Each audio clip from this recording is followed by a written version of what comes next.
All right, it's getting to be that time of year.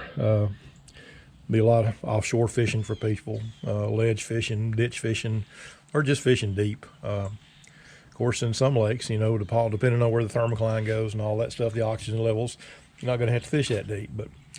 But if you do want to fish deep, these are some options here we'll talk about.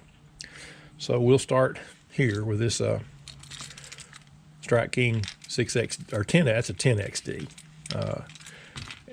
And the good thing about that is this book right here, a lot of these baits, it's called Precision Casting. It's an old book. It's evidently somewhat in high demand if you can ever find it, because I saw one listed on Facebook or on eBay, and the guy wanted $300 for it. It's made in 2000, but it's called Precision Casting. But it goes in with a lot of these lures, and you have charts of the length of the cast, weight of the line, the maximum depth zone, all that kind of stuff on a whole lot of lures. Of course, some of your newer lures aren't going to be in it because it was, like I say, printed in 2000, but it does have a lot of these in here. Matter of fact, the 10XD is in it. No, it's not. I'm sorry. It's not in it. So it was never field tested. You know, you just kind of got to take your word from the manufacturer is what it'll do. They say it'll dive 25 plus feet. Okay, well, maybe it will, maybe it won't. I don't know. I know that when you do throw these big old lures like this, you got to make some adjustments. You got to use a rod that will handle the load for starters. You got to have a reel that ain't going to work you to death, because these things offer a lot of resistance. So a high-speed reel, you know, on these things, you're going to work your ass off cranking it.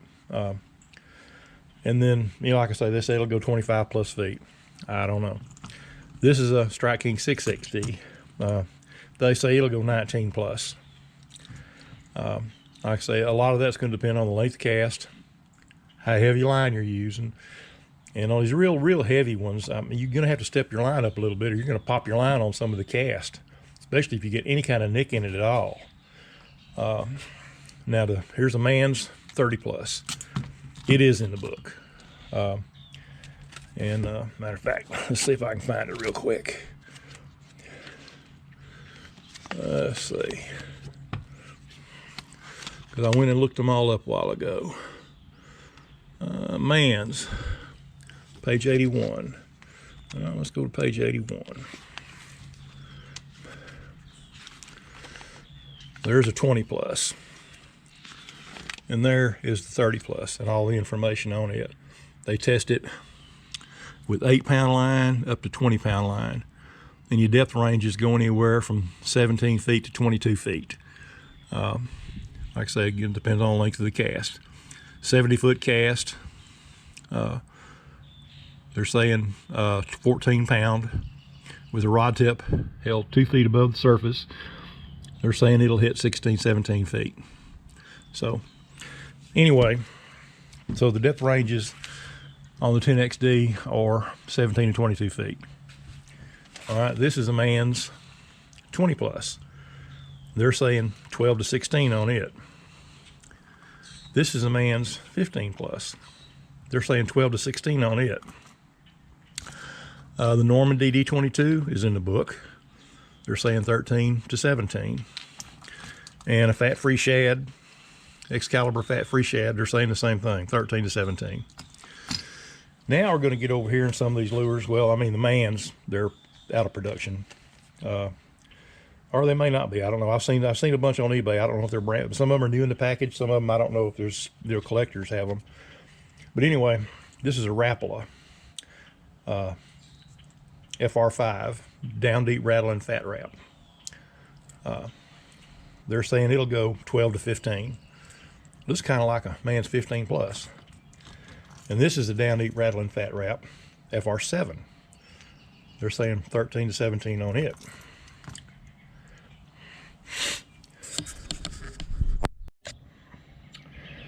This is an old 9A bomber, and it's in the book, so they tested it, and they're saying about 14 feet on it.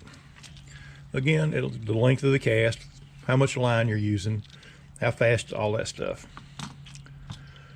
This is an old Rebel Double Deep Maxi R. The Double Deep was actually not in the book, but I did some online checking, and they're saying 13 to 17 on it. When I say Double Deep, here's the distinction. This is a Double Deep Maxi R, and this is a regular Deep Maxi R. And you can see in the lip right there, this one's got an extra little weight. Rebel did that with a lot of their plugs. They did the Wee Rs, Mini Rs, Maxi Rs, just to get a teeny bit more depth out of it. This is a Spro Little John DD, the Super Deep Diver. And they're saying 16 to 20 on it. Will it do it? I don't know. I haven't really tried it. I've used the Little John and caught fish on it. I like it real well because it's so castable. It throws like a friggin' bullet. And I caught a 8.2, 8.3 on it one day. So they'll catch fish. But these are just, I mean, if you want to get into deep cranking, here's some really good options. Like I say, some of them you can buy real easy. Some of them you're going to have to hunt for. I love the Mans, Strike King XD, Maxi Rs, the DD22, Norman DD22, all great plugs. Now, here's another option for deep cranking. I have caught a ton, and everybody knew this was coming, a ton of big fish on a heavy spinnerbait. 2 1/4 ounces. Number 7 willow blade. A little number 4, number 5 red kicker. Got a red trailer hook, but it weighs 2 1/4 ounces. The wire size is not too thin, it's not too heavy. This is 045. You can throw these things out. You can fish them 6 to 15 feet deep, easy. I mean, you're gonna get it 15, you just gotta throw it, let it sink. But the good thing about it is, whereas looking at a dive chart on a crank, on a deal like this, you see where the cast is here, and then you got all this cast, a 70-foot cast, and you get to about 30 feet from the boat before it gets down in the maximum depth range. Then it starts coming back up. It's only in the maximum depth range for about 15 feet. All right, well, with that big spinnerbait, you can throw it as far as you want to. You can let it go to the bottom here and bring it all, and keep it all the way back until you have to bring it back up. And that's what I do a lot of times, and it's good. It works really well. Like I keep telling people, I think I was always catching it. I've been using the big blades ever since the mid-'80s. But in 2011, that's when I jumped into these big, deep 2 1/4, 2+ ounces spinnerbaits. And that year I caught 59 bass over 5 pounds on those big bladed, big, heavy spinnerbaits. Just get that extra depth made so much. It's crazy. And they're fishing the same places I'd always fished. It's just getting that bait down a little deeper, showing it to more fish, is incredible. This is another optional one. That was a willow leaf. This is a double Colorado. You can see this one's been beat up pretty good. But and now here's something that a lot of people will probably freak out at. This is something I'm playing with now. So I've done a little bit of talking about it, but this is a number 10 willow blade, a number 8 kicker blade, a size 8. It weighs 2.6 ounces. I have already caught a fish on it.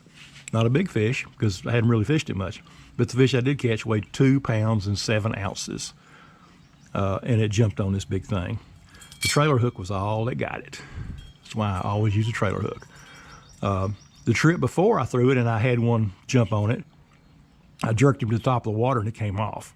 It wasn't a big fish. It wasn't a little one. I'm figuring like about 3 pounds or so. I never did get a good look at it, but it wasn't a giant, and it wasn't a minnow either. But number 10, and the thing weighs in at 2.6 ounces.